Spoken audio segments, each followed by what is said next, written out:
Corona virus vaccine का तीसरा टीका देने और उसके असर को जांचने में शोधकर्ता जुट गए हैं।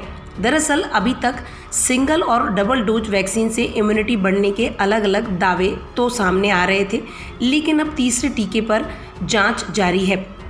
एस्ट्राजेनेका की कोविशील्ड वैक्सीन की तीसरी खुराक का ऐसा ही ट्रायल किया गया है। दूसरी खुराक के करीब 6 माह बाद यह शॉट दिया गया। इससे इम्यूनिटी में ज़बरदस्त प्रभाव देखा गया है। ऑक्सफोर्ड यूनिवर्सिटी के अध्ययन में कहा गया कि पहली और दूसरी खुराक के बीच भी 45 हफ्ते तक का अंतराल होने से कोरोना वायरस के खिलाफ इम्यूनिटी और बेहतर होती है। एस्ट्राजेनेका वैक्सीन की 2 डोज के बीच 45 हफ्ते यानी करीब 315 दिन का गैप ज़्यादा प्रभावी होता है। ऑक्सफोर्ड की ताज़ा स्टडी में इस बात का दावा किया गया है। इतना ही नहीं, स्टडी में यह भी खुलासा किया गया कि इस वैक्सीन की तीसरी डोज इंसान के शरीर की एंटीबॉडी के स्तर को और ज़्यादा बढ़ा सकती है।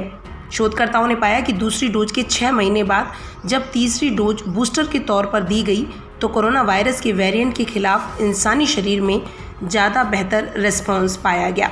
ऑक्सफोर्ड वैक्सीन ट्रायल के lead investigator professor Andrew Pollard ने कहा, यह डेटा दिखाता है कि हम एस्ट्राजेनेका ऑक्सफोर्ड वैक्सीन की एक और खुराक देकर रिस्पॉन्स को बढ़ा सकते हैं। यह सच में महत्वपूर्ण है। 2 डोज से इम्यूनिटी की अवधि और वेरिएंट के खिलाफ रक्षा को लेकर और रिसर्च से यह तय करने में मदद मिलेगी क्या सही में बूस्टर डोज की ज़रूरत है। दूसरी डोज के बाद 18 गुना तक बढ़ गई एंटीबॉडी। स्टडी में पाया गया कि पहली डोज के बाद शरीर में एंटीबॉडी कुछ हद तक 1 साल के बाद तक बची रहीं। वैसे 28 दिन बाद उनका जो लेवल था वह 180 दिन बाद आधा हो गया, जबकि दूसरी डोज के बाद एंटीबॉडी का लेवल 1 महीने बाद 4 से 18 गुना तक बढ़ गया।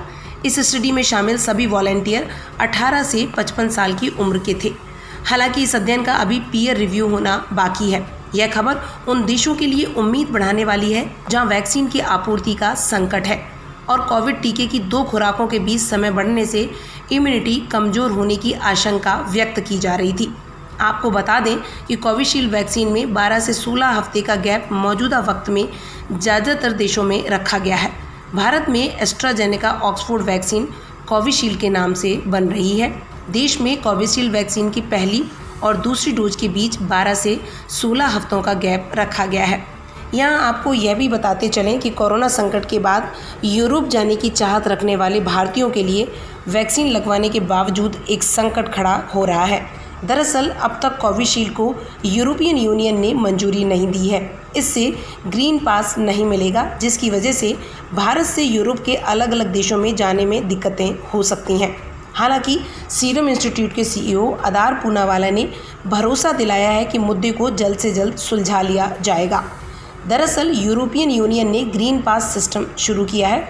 इसमें यूरोपियन मेडिसिन एजेंसी से अप्रूव वैक्सीन लगवाने वाले को ही ग्रीन पास मिलेगा, जिसमें वह इसमें शामिल 27 देशों में कहीं भी आ जा सकता है।